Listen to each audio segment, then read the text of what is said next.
Hi hello friends, ಎಲ್ಲರಿಗೂ ನಮಸ್ಕಾರ. ಚಿನ್ನದ ಮನಸ್ಸು ಚಾನಲ್ಗೆ ಸ್ವಾಗತ.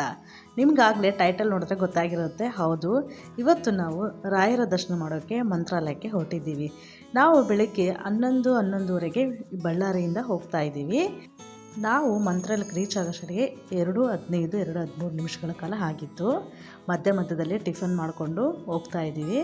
ನೋಡಿರಿ, ಮಂತ್ರಾಲಯ ಎಂಟ್ರಿ ಆಗಿದ್ವಿ ನಾವು. ಮಂತ್ರಾಲಯಕ್ಕೆ ಬಂದ್ರೇ ಮನಸ್ಸಿಗೆ ಸುಖ, ಶಾಂತಿ, ನೆಮ್ಮದಿ ಸಿಗೋದು. ನಾವು ಬರ್ತಿದ್ದಾಗೇ ಮಂತ್ರಾಲಯದಲ್ಲಿ ನಮಗೆ ಈ ಗೋವುಗಳ ದರ್ಶನದಿಂದ ನಮಗೆ ಶುಭ ಸಂಕೇತ ಅಂತ ಅನಿಸ್ತು. ಮನಸ್ಸಿಗಂತೂ ಈ ಗೋವುಗಳನ್ನ ನೋಡಿ ತುಂಬಾ ಸಂತೋಷ ಆಯಿತು. ನೋಡಿ ಎಷ್ಟು ಚೆನ್ನಾಗಿದ್ದಾವೆ ಎಲ್ಲ ಗೋವುಗಳು.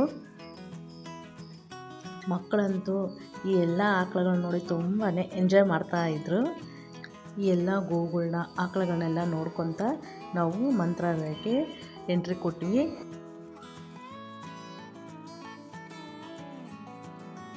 ಇವೆಲ್ಲ ರೂಮ್ಸ್ಗಳು ದೇವಸ್ಥಾನಕ್ಕೆ ಸಂಬಂಧಿಸಿದಂತಹ ರೂಮ್ಗಳು. ನಾವು ಇಲ್ಲಿ ಸಹ ರೂಮನ್ನು ಬುಕ್ ಮಾಡ್ಕೋಬೋದು ಆನ್ಲೈನಲ್ಲಿ ಬುಕ್ ಮಾಡ್ಕೋಬೇಕಂದ್ರೆ ಮಿನಿಮಮ್ ಒಂದು ವಾರ ಅಥವಾ ಒಂದು 3 ದಿನ ಮುಂಚೆಗಾದರೂ ನಾವು ಇಲ್ಲಿ ರೂಮನ್ನು ಬುಕ್ ಮಾಡಬೇಕು. ಆನ್ಲೈನಲ್ಲಿ ತುಂಬಾ ಟ್ರಾಫಿಕ್ ಇತ್ತು. ನಾವು ಹೋಗಿರೋದು ಸಂಡೇ ಆಗಿರೋದ್ರಿಂದ ತುಂಬಾ ಟ್ರಾಫಿಕ್ಕು. ಮೊನ್ನೆ ಆರಾಧನೆ ನಡೆದು 3-4 ದಿನ ಆಗಿತ್ತಲ್ವ, ಎಲ್ಲ ಜನರು ಬಂದಿದ್ದರು ದರ್ಶನಕ್ಕೆ, ರಾಯರ ದರ್ಶನಕ್ಕೆ. ನೋಡಿ, ಇದೆಲ್ಲರೂ ಗುಡಿಗೆ ಸಂಬಂಧಿಸಿದಂತಹ ರೂಮ್ಗಳು. ಎಲ್ಲ ರೂಮ್ಗಳು ತುಂಬಾ ಚೆನ್ನಾಗಿರುತ್ತೆ. ಆನ್ಲೈನಲ್ಲಿ ಬುಕ್ ಮಾಡ್ಕೋಬೇಕು. ನಾವು ಡೈರೆಕ್ಟಾಗಿ ಹೋದರೆ ರೂಮ್ ಎಲ್ಲ ಆಲ್ರೆಡಿ ಬುಕ್ ಆಗಿರುತ್ತಲ್ಲ, ಸೊ ಹಂಗಾಗಿ ಕೊಡಲ್ಲ. ನಾವು ಆನ್ಲೈನೆಲ್ಲ ಬುಕ್ ಮಾಡ್ಕೊಂಡು ಹೋಗಬೇಕು. ನೋಡಿ, ತುಂಬಾ ಟ್ರಾಫಿಕ್ ಇದೆ. ನಾವು ರಾಯರ ಮಠಕ್ಕೆ ಎಂಟ್ರಿ ಕೊಡಬೇಕಾದ್ರೆ ಎಂಟ್ರೆನ್ಸಲ್ಲೇ ಈ ಥರ ಒಂದು ಮಂಟಪ ಕಟ್ಟಿರ್ತಾರೆ. ಮಂಟಪದ 4 ಸೈಡು ರಾಯರ ವಿಗ್ರಹಗಳನ್ನು ಇಟ್ಟಿರ್ತಾರೆ. ಅದು ನೋಡಿದ್ರಂತೂ ಮನಸ್ಸಿಗೆ ಎಷ್ಟು ಸಂತೋಷ ಆಗುತ್ತೆ. ರಾಯರಲ್ಲಿ ನಂಬಿಕೆ ಇಟ್ಟು ಬರಬೇಕು, ತುಂಬಾ ಒಳ್ಳೆಯದಾಗುತ್ತೆ. ಒಮ್ಮೆ ಬಂದು ನೀವು ಯಾರಾದರೂ ದರ್ಶನ ಮಾಡಿಲ್ಲ ಅಂದರೆ ಒಂದು ಸಲ ಮಂತ್ರಾಲಯಕ್ಕೆ ಭೇಟಿ ಕೊಡಿ.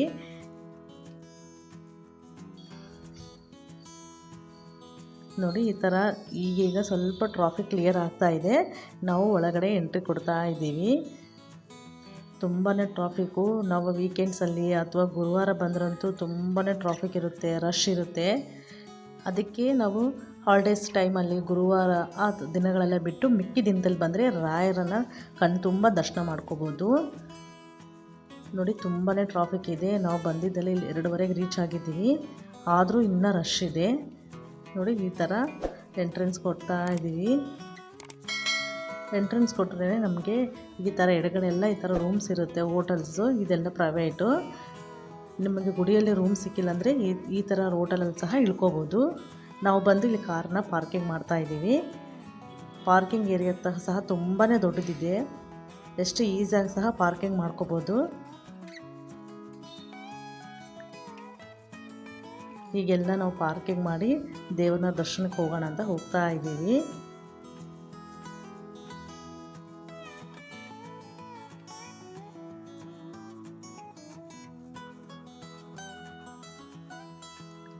ಈಗ ಗುಡಿ ಒಳಗೆ ಎಂಟ್ರಿ ಕೊಡ್ತಾ ಇದ್ದೀವಿ. ಇನ್ನು ಎಂಟ್ರೆನ್ಸು ತುಂಬಾ ರಶ್ ಇತ್ತು. ನಾವು ಹೋದಾಗ ಚೆನ್ನಾಗೆಲ್ಲ ಕಲರ್ಫುಲ್ ಆಗಿತ್ತು ಗುಡಿ ಎಲ್ಲ. ನೋಡಿ, ಎಷ್ಟು ಚೆನ್ನಾಗಿ ಎಲ್ಲ ರಾಯರ ಅವತಾರಗಳನ್ನು ಹಾಕಿದ್ದಾರೆ. ನಾವು ಟೈಮ್ ಇದ್ದರೆ ನಿಧಾನಕ್ಕೆ ಒಂದೊಂದನ್ನು ನಿಧಾನಕ್ಕೆ ಓದ್ಕೊಂಡು ಹೋಗ್ಬೋದು. ತುಂಬಾ ಚೆನ್ನಾಗಿತ್ತು. ನಾವು ಮಧ್ಯಾಹ್ನ 2:15 ರೀಚ್ ಆಗಿರೋದ್ರಿಂದ ನಮಗೆ ದೇವಸ್ಥಾನ ಕ್ಲೋಸ್ ಆಗಿತ್ತು. 2 ಗಂಟೆಗೆ ಕ್ಲೋಸ್ ಅಂತೆ, ಮತ್ತು 4 ಗಂಟೆಗೆ ಓಪನ್ ಅಂತೆ. ಅದಕ್ಕೆ ಯಾರಾದರೂ ಬರೋದಿದ್ದರೆ 2 ಗಂಟೆ ಒಳಗಡೆ ಬಂದು ದರ್ಶನ ಮಾಡಿ, ಇಲ್ಲಾಂದರೆ 4 ಗಂಟೆ ಮೇಲೆ ದರ್ಶನ ಸಿಗುತ್ತೆ. ಸಾಯಂಕಾಲ 4 ಗಂಟೆಯಿಂದ ರಾತ್ರಿ 9 ಗಂಟೆವರೆಗೂ ದರ್ಶನ ಇರುತ್ತೆ. ನಾವು ಇಲ್ಲಿ ಬಂದು ರಾತ್ರಿ ಸಹ ಮಲ್ಕೋಬೋದು. ಗುಡಿ ತುಂಬ ಲೈಟ್ ಆಗಿರುತ್ತಾರೆ, ಏನು ಭಯ ಇರೋದಿಲ್ಲ. ಆರಾಮಾಗಿ ಬಂದು ನಾವು ಇಲ್ಲಿ ಮಲ್ಕೋಬೋದು. ಯಾವಾಗಾದರೂ ಆರಾಧನೆ ಟೈಮಲ್ಲಿ, ಜಾತ್ರೆ ಟೈಮಲ್ಲಿ ಬಂದಾಗ ನಿಮಗೆ ಒಂದು ವೇಳೆ ರೂಮ್ ಸಿಕ್ಕಿಲ್ಲ ಅಂದರೆ ನಾವು ಇಲ್ಲಿ ಸಹ ಮಲ್ಕೋಬೋದು. ತುಂಬಾ ಸೆಕ್ಯೂರಿಟಿ ಇರುತ್ತೆ. ರಾಯರ ಮಡಿಲಲ್ಲಿ ಮಲಗಿದಾಗೆ ಅನುಭವ ಆಗೋದು. ನೋಡಿ, ಒಂದೊಂದು ಅವತಾರದ ಕೆಳಗಡೆನೂ ಅದು ಏನು ಅಂತ ವಿವರಣೆ ಸಹ ಚೆನ್ನಾಗಿ ಬರೆದಿರುತ್ತಾರೆ. ಟೈಮ್ ಇದ್ದರೆ ನಿಧಾನಕ್ಕೆ ಓದ್ಕೊತ ಹೋಗ್ಬೋದು. ನಮಗೆ ಕನ್ನಡದಲ್ಲಿ, ಇಂಗ್ಲೀಷಲ್ಲಿ ಸಹ ಬರೆದಿರ್ತಾರೆ. ನೋಡಿ, ಈ ಥರ ಡೋರೆಲ್ಲ ಕ್ಲೋಸ್ ಆಗಿರುತ್ತೆ. 2 ಗಂಟೆಗೆ ರಾಯರ ಮಠನೂ ಡೋರ್ ಕ್ಲೋಸ್ ಆಗಿರುತ್ತೆ. ಹಾಗೆ ಮಂಚಲಮ್ಮ ದೇವಸ್ಥಾನ ಸಹ ನೋಡಿ ಡೋರನ್ನು ಕ್ಲೋಸ್ ಮಾಡಿದ್ದಾರೆ. 2 ಡೋರನ್ನು 4 ಗಂಟೆಗೆ ಓಪನ್ ಮಾಡ್ತಾರೆ. ರಾಯರ ಪವಾಡಗಳು ಅನೇಕಗಳಿವೆ. ರಾಯರ ಅನುಭೂತಿ ತುಂಬಾ ಚೆನ್ನಾಗಿರುತ್ತೆ. ಒಂದು ಸಲ ಯಾರಾದರೂ ಬಂದಿಲ್ಲ ಅಂದರೆ ಮಂತ್ರಾಲಯಕ್ಕೆ ಬಂದು ಭೇಟಿ ಕೊಡಿ, ನಿಮ್ಮ ಜೀವನನೇ ಬದಲಾವಣೆ ಆಗುತ್ತೆ. ಆದರೆ ನಂಬಿಕೆ ಮುಖ್ಯ. ನಂಬಿಕೆ ಇಟ್ಟು ಬಂದರೆ ಎಲ್ಲನೂ ಚೆನ್ನಾಗಿರುತ್ತೆ. ಇನ್ನು ಡೋರ್ ಓಪನ್ ಮಾಡೋಕ್ಕೆ ಇನ್ನೂ 1 ಅವರ್ ಇರೋದ್ರಿಂದ ನಾವು ಸ್ವಲ್ಪ ನದಿ ಕಡೆ ಹೋಗ್ಬರೋಣ ಅಂತ ಹೋಗ್ತಾ ಇದ್ವಿ. ಇಲ್ಲಿ ಈ ಥರ ಫೋಟೋಗಳು ಸಹ ರಾಯರ ಫೋಟೋ ಮಾಡ್ತಾ ಇರ್ತಾರೆ. ಇಲ್ಲಿ ಮಂತ್ರಾಲಯದಲ್ಲಿ ಹೂವು ತುಂಬಾ ಫೇಮಸ್ಸು. 50 ರೂಪಾಯಿಗೆ ಒಂದು ಮಾಳ ಥರ ಮಾರ್ತಾ ಇರ್ತಾರೆ. ತುಂಬಾ ಚೆನ್ನಾಗಿರುತ್ತೆ. ಹಾಗೆ ನಾವು ಮಲ್ಲಿಗೆ ಹೂವನ್ನು ಹಾಗೆ ಕನಕಾಂಬರ ಹೂವನ್ನು ತೊಗೊಂಡ್ವಿ. ಇಲ್ಲಿ ಯಾವುದೇ ರೇಟ್ ಸಹ ಕಡಿಮೆ ಮಾಡೋದಿಲ್ಲ. ಭಾಳ ಸ್ಪ್ಯಾಮ್ ನಡೀತಾ ಇರುತ್ತೆ. ನಾವು ತುಂಬಾ ಹುಷಾರಾಗಿರಬೇಕು. ಒಂದಕ್ಕೆ ಡಬಲ್ಲು ತ್ರಿಬಲ್ ರೇಟ್ ಸಹ ಹೇಳ್ತಾ ಇರ್ತಾರೆ. ನಾವು ತುಂಬ ಹುಷಾರಾಗಿ ಏನೇ ಪರ್ಚೇಸ್ ಮಾಡಿದ್ರು ನಿಧಾನಕ್ಕೆ ಹುಷಾರಾಗಿ ಪರ್ಚೇಸ್ ಮಾಡ್ಕೋಬೇಕು. ನಂತರ ಇಲ್ಲಿ ನೋಡಿ ಎಲ್ಲ ಮಕ್ಕಳು ಅಚ್ಚನ್ನು ಹಾಕ್ಸ್ಕೊತಾ ಇದ್ದರು. ಮೆಹಂದಿದು ವೆರೈಟಿ ಎಲ್ಲ ಡಿಸೈನ್ ಸಹ ಇತ್ತು ನೋಡಿ. ನಂತರ ಇಲ್ಲಿ ಈ ಥರ ದೀಪಗಳು ಕೊಡ್ತಾರೆ. ನಾವು ನದಿಯಲ್ಲಿ ದೀಪ ಹಚ್ಚಿ ಬಿಡ್ಬೋದು ನೋಡಿ. ವೆರೈಟಿ ಸರಗಳು, ಅಚ್ಚುಗಳು, ಹಾಗೆ ರಂಗೋಲಿ ಡಿಸೈನ್ಗಳು, ನಮಗೆ ಆ ಡಿಸೈನ್ ಬೇಕು ಆ ಡಿಸೈನ್ ಹಾಕಿ ತೋರಿಸ್ತಾರೆ ನೋಡಿ. ಹಾಗೆ ಮುಂದೆ ಬಂದರೆ ಇಲ್ಲಿ ನದಿ ಇದೆ. ನದಿ ದಂಡದಲ್ಲಿ ದೇವಸ್ಥಾನ ಇದೆ ಒಂದು. ಹಾಗೆ ನದಿ ಪಕ್ಕದಲ್ಲಿ ಒಂಟೆಗಳಿದ್ವು. ನಾನು ಇದೇ ಮೊದಲ ಬಾರಿ ಒಂಟೆಗಳನ್ನ ಇಲ್ಲಿ ನೋಡಿದ್ದು. 2 ಒಂಟೆಗಳಿದ್ವು, ಒಂದು ಮಲಗಿತ್ತು, ಒಂದು ನಿಂತ್ಕೊಂಡಿತ್ತು. ಆ ಒಂಟೆಗಳ ಹತ್ರ ಸಹ ನಿಂತ್ಕೊಂಡು ಒಂದೆರಡು ಫೋಟೋಗಳನ್ನ ಕ್ಲಿಕ್ಕಿಸ್ಕೊಂಡ್ವಿ ನೋಡಿ. ನದಿ ತುಂಬ ತುಂಬಿರೋದ್ರಿಂದ ಅಲ್ಲಿ ಮುಂದಕ್ಕೆ ಹೋಗೋಕ್ಕೆ ಸಹ ಯಾರಿಗೂ ಬಿಡ್ತಾ ಇಲ್ಲ.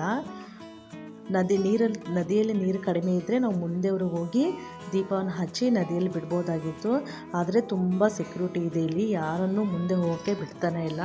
ತುಂಬ ಭಾರಿ ಮಳೆ ಆಗಿರೋದ್ರಿಂದ ನದಿಯೆಲ್ಲ ತುಂಬಿ ಹರಿತಾ ಇತ್ತು. ಅದಕ್ಕೆ ಈ ಥರ ವ್ಯವಸ್ಥೆ ಮಾಡಿದ್ದಾರೆ. ಯಾರಾದರೂ ನದಿಯಲ್ಲಿ ಸ್ನಾನ ಮಾಡಬೇಕು ಅಂದ್ಕೊಂಡವರು ಇಲ್ಲಿ ಸ್ನಾನ ಮಾಡ್ಕೋಬೋದು.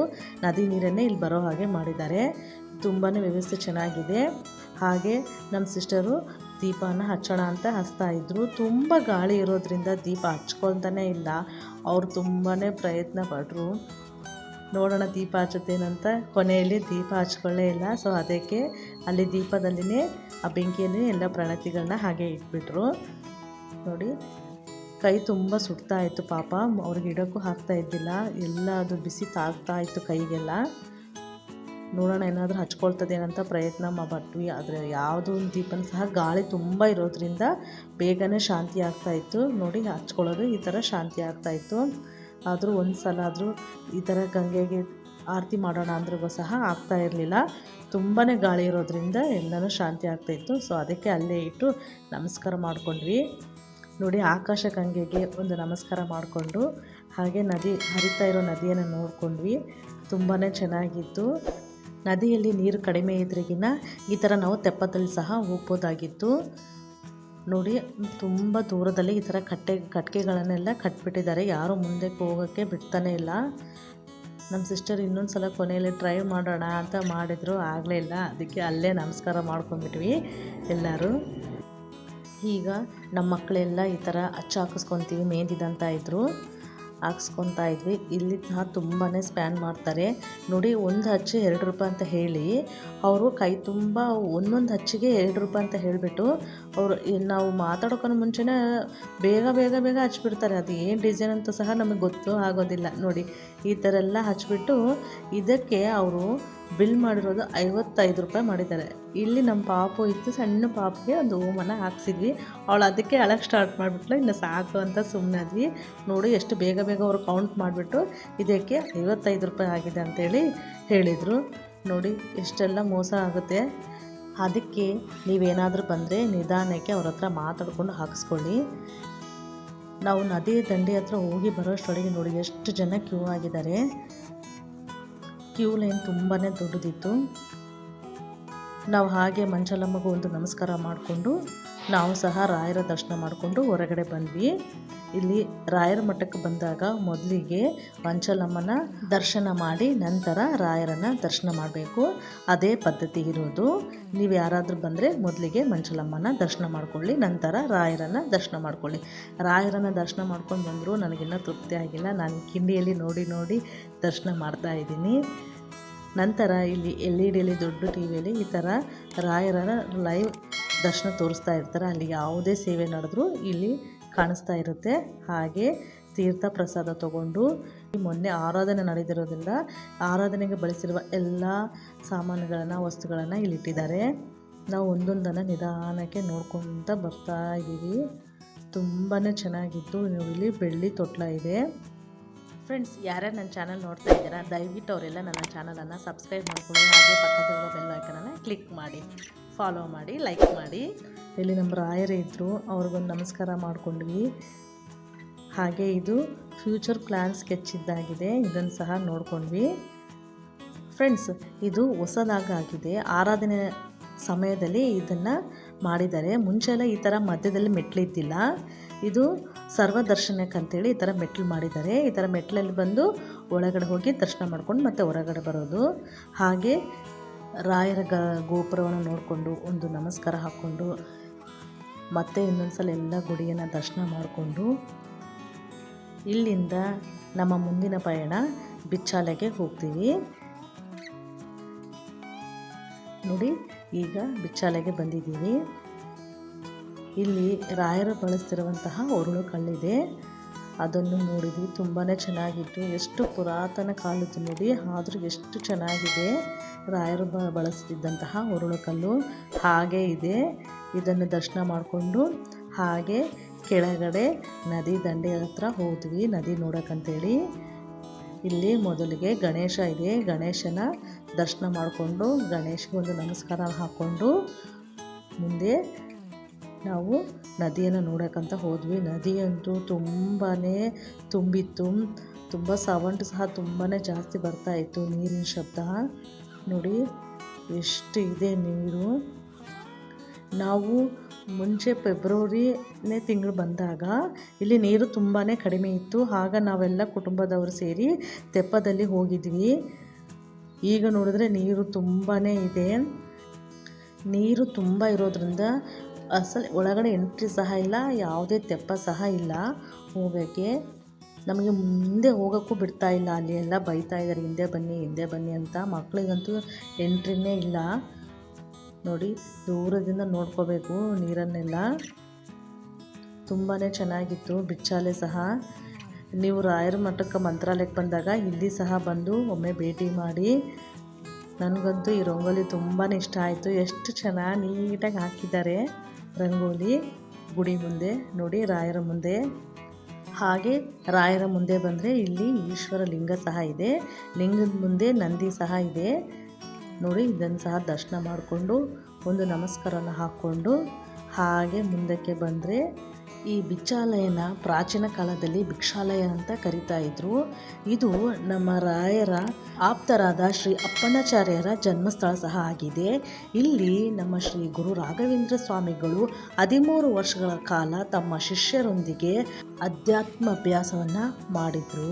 ಹಾಗೆ ತಮ್ಮ ಶಿಷ್ಯರೊಂದಿಗೆ ಇಲ್ಲಿ 13 ವರ್ಷಗಳ ಕಾಲ ವಾಸವಾಗಿದ್ದರು ನಮ್ಮ ಶ್ರೀ ಗುರು ರಾಘವೇಂದ್ರ ರಾಯರು. ಅದೇ ಕಾರಣಕ್ಕೆ ಈ ಬಿಚ್ಚಾಲೆಯನ್ನು 2ನೇ ಮಂತ್ರಾಲಯ ಎಂದು ಸಹ ಕರೀತಾರೆ. ಇಲ್ಲಿ ಏಕಶಿಲಾ ಬೃಂದಾವನ ಸಹ ಇದೆ. ನೋಡಿ, ನಿಮಗೆ ಏಕಶಿಲಾ ಬೃಂದಾವನ ದರ್ಶನ ಮಾಡಿಸ್ತೀನಿ. ನೋಡಿ, ಇದೆ ಏಕಶಿಲಾ ಬೃಂದಾವನ. ಇಲ್ಲಿ ಆಚಾರ್ಯರು ಅದರ ವಿಶೇಷವನ್ನು ತಿಳಿಸ್ತಾ ಇದ್ದಾರೆ ಎಲ್ಲ ಭಕ್ತಾದಿಗಳಿಗೆ. ಇಲ್ಲಿ ತುಂಬ ರಶ್ ಇರೋದರಿಂದ ನಾವು ಟೈಮ್ ಆಗುತ್ತಂತ ನಾವು ಮುಂದೆ ಬಂದ್ವಿ. ಇಲ್ಲಿ ನೋಡಿ, ಪ್ರಾಣದೇವರು ಶ್ರೀ ಆಂಜನೇಯ ಸ್ವಾಮಿಗಳಿದ್ದಾರೆ, ಅವರನ್ನು ಸಹ ದರ್ಶನ ಮಾಡಿಕೊಂಡ್ವಿ. ನಂತರ ಹಾಗೆ ಮುಂದೆ ಬಂದರೆ ಇಲ್ಲಿ ನಮ್ಮ ರಾಯರ ಹಾಗೆ ಅಪ್ಪಣ್ಣಾಚಾರ್ಯರ ಧ್ಯಾನ ಮಾಡುತ್ತಿದ್ದಂತಹ ಈ ಕಟ್ಟೆ ಮೇಲೆ ಎಲ್ಲರೂ ಈ ಥರ ಕಲ್ಲಿನಿಂದ ಮನೆಯನ್ನು ಕಟ್ತಾ ಇದ್ದಾರೆ. ನಾನು ಸಹ ಅಲ್ಲೇ ಇರುವ ಕಲ್ಲುಗಳನ್ನು ತೊಗೊಂಡು ಮನೆ ಕಟ್ತಾ ಇದ್ದರೆ ಅದು ಬಿದ್ದು ಹೋಗ್ತಾ ಇತ್ತು. ಅದಕ್ಕೆ ನಮ್ಮ ಸಿಸ್ಟರ್ ಹೇಳಿದರು, ನೀವು ಸ್ವಂತ ಕಲ್ಲು ತೊಗೊಂಬಂದು ಕಟ್ಟಬೇಕು ಅಂತ. ನಾನು ಮತ್ತೆ ಸ್ವಂತ ಕಲ್ಲನ್ನು ತೊಗೊಬಂದು ಕಟ್ಟಿದೆ. ನಮ್ಮ ಶ್ರೀ ಗುರು ರಾಘವೇಂದ್ರವರು ಹಾಗೂ ಶ್ರೀ ಅಪ್ಪಣ್ಣಾಚಾರ್ಯರು ಜಪ ಮಾಡುತ್ತಿರುವ ಕಟ್ಟೆಯನ್ನು ಜಪಾಡಿ ಕಟ್ಟೆ ಅಂತ ಸಹ ಕರೀತಾರೆ. ಇಲ್ಲಿ ನೋಡಿ, ತೆಂಗಿನಕಾಯಿ ಹೊಡಿತಿರುವಂಥ ಸ್ಥಳ. ಇದರಲ್ಲಿ ಸಹ ದರ್ಶನ ಮಾಡಿಕೊಂಡು ಹಾಗೆ ಪಕ್ಕದಲ್ಲೇ ಮೆಟ್ಲು ಇದೆ. ಹಾಗೆ ಮೆಟ್ಲು ಹತ್ತಿ ಮೇಲೆ ಬಂದರೆ ಇಲ್ಲಿ ಬಿಚ್ಚಾಲಮ್ಮ ದೇವಸ್ಥಾನ ಇದೆ. ಹಾಗೆ ನಾಗರ ಕಟ್ಟೆ ಸಹ ಇದೆ. ತುಂಬಾ ಚೆನ್ನಾಗಿತ್ತು ವೆದರು. ನಾವು ಸಾಯಂಕಾಲ 6:30 7 ಗಂಟೆ ಸಮಯದಲ್ಲಿ ಬಂದಿರೋದ್ರಿಂದ ಆ ತಂಪಾದ ಗಾಳಿ, ಆ ವಾತಾವರಣ ತುಂಬಾ ಚೆನ್ನಾಗಿತ್ತು. ನೋಡಿ ಆ ಲೈಟ್ ಡೆಕೋರೇಷನ್ ಅಂತೂ ತುಂಬ ಚೆನ್ನಾಗಿತ್ತು. ಹಾಗೆ ಪಕ್ಕದಲ್ಲಿ ನಾಗರ ಕಟ್ಟೆ ಇದೆ ನೋಡಿ, ಇದು ಸಹ ತುಂಬಾ ಚೆನ್ನಾಗಿತ್ತು. ಇವೆರಡನ್ನು ನಾವು ದರ್ಶನ ಮಾಡ್ಕೊಂಡ್ವಿ. ಹಾಗೆ ಒಳಗಡೆ ಹೋಗಿ ಬಿಚ್ಚಲಮ್ಮನ ದರ್ಶನ ಮಾಡಿಕೊಂಡು ಆರತಿ ತಗೊಂಡು ಹಾಗೆ ಒಂದು ಪ್ರದಕ್ಷಿಣೆ ಹಾಕ್ಕೊಂಡು ಹೊರಗಡೆ ಬಂದ್ವಿ. ಹಾಗೆ ಕೆಳಗಡೆ ಬಂದರೆ ಇಲ್ಲಿ ಅರಿಶಿನ ಕುಂಕುಮ ಇತ್ತು, ಅದನ್ನು ಸಹ ತಗೊಂಡ್ವಿ.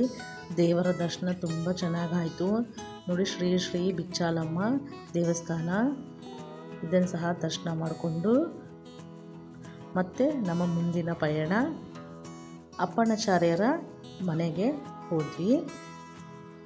ನೋಡಿ ಇದು ಹೊರಗಡೆ ಅಪ್ಪಣ್ಣಾಚಾರ್ಯರ ಮನೆ. ಮೊನ್ನೆ ಆರಾಧನೆ ನಡೆದಿರೋ ಪ್ರಯುಕ್ತವಾಗಿ ಇಲ್ಲೆಲ್ಲ ಲೈಟಿಂಗು, ಫ್ಲವರ್ ಡೆಕೋರೇಷನ್ ಇತ್ತು ನೋಡಿ. ಅಪ್ಪಣ್ಣಾಚಾರ್ಯರ ಮನೆಗೆ ಹೊಸಲಿಗೆ ಒಂದು ನಮಸ್ಕಾರ ಮಾಡಿಕೊಂಡು ನಾವು ಒಳಗಡೆ ಹೋದ್ವಿ. ಇಲ್ಲಿ ಮೊದಲಿಗೆ ನಮ್ಮ ರಾಯರು ಮಲಗುತ್ತಿದ್ದಂತಹ ಸ್ಥಳ. ಇಲ್ಲಿ ಒಂದು ಕಾಯಿನನ್ನು ಹಾಕಿ ನಮಸ್ಕಾರ ಮಾಡಿಕೊಂಡು ಹಾಗೆ ಒಳಗಡೆ ಹೋದ್ವಿ. ಅಲ್ಲಿ ಅಪ್ಪಣ್ಣಾಚಾರ್ಯರು ಪೂಜೆ ಮಾಡುತ್ತಿದ್ದಂತಹ ನಾಗರ ಕಟ್ಟೆ ಇದೆ, ಅದನ್ನು ದರ್ಶನ ಮಾಡಿಕೊಂಡು ಹೊರಗಡೆ ಬಂದ್ವಿ. ನೋಡಿ ನಮ್ಮ ರಾಯರು ಮಲಗುತ್ತಿದ್ದಂತಹ ಸ್ಥಳಕ್ಕೆ ಚೆನ್ನಾಗಿ ಲೈಟ್ ಡೆಕೋರೇಷನ್ ಎಲ್ಲ ಮಾಡಿದ್ದಾರೆ. ಇದನ್ನು ನೋಡಿಕೊಂಡು ಹಾಗೆ ಹೊರಗಡೆ ಬಂದ್ವಿ. ಇಲ್ಲಿ ಹೊರಗಡೆ ಜಾಮೂನ್ ಎಲ್ಲ ಮಾಡ್ತಾಯಿದ್ರು. ನಾವೊಂದೆರಡು ಜಾಮಕಾಯನ್ನು ತಗೊಂಡು ಹಾಗೆ ನಮ್ಮ ಮುಂದಿನ ಪಯಣ ಪಂಚಮುಖಿ ಆಂಜನೇಯ ಸ್ವಾಮಿ ದೇವಸ್ಥಾನಕ್ಕೆ ಹೋದ್ವಿ. ನಾವು ಪಂಚಮುಖಿಗೆ ಬಂದಾಗ ರಾತ್ರಿ 7:45 ಆಗಿತ್ತು.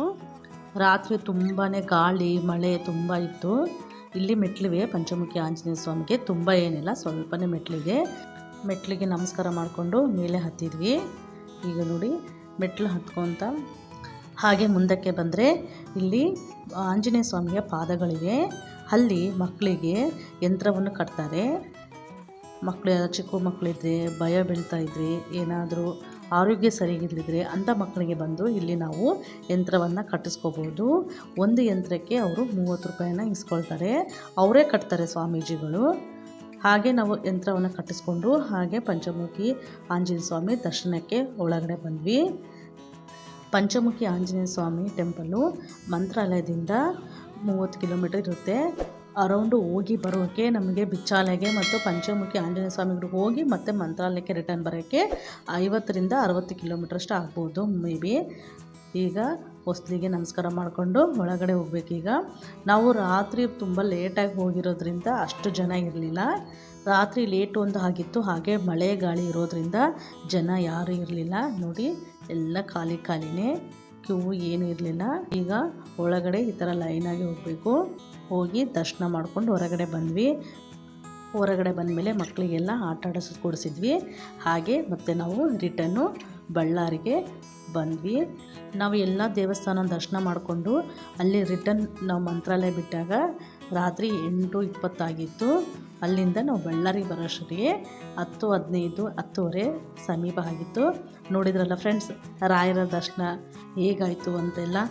ನಿಮಗೇನು ಅನ್ನಿಸ್ತು ರಾಯರ ದರ್ಶನ ಮಾಡಿ ಈ ವಿಡಿಯೋ ನೋಡಿ ಅನ್ನೋದನ್ನು ಕಾಮೆಂಟ್ ಮಾಡಿ ನನಗೆ ತಿಳಿಸಿ. ಯಾರ್ಯಾರು ನನ್ನ ಚಾನಲ್ ನೋಡ್ತಾ ಇದ್ದೀರಾ ಅವರೆಲ್ಲರೂ ದಯವಿಟ್ಟು ನನ್ನ ಚಾನಲನ್ನು ಸಬ್ಸ್ಕ್ರೈಬ್ ಮಾಡ್ಕೊಳ್ಳಿ. ಹಾಗೆ ಪಕ್ಕದಲ್ಲಿರುವ ಬೆಲ್ ಐಕನನ್ನು ಕ್ಲಿಕ್ ಮಾಡಿ. ಮತ್ತೆ ಮುಂದಿನ ವಿಡಿಯೋದಲ್ಲಿ ಭೇಟಿಯಾಗೋಣ.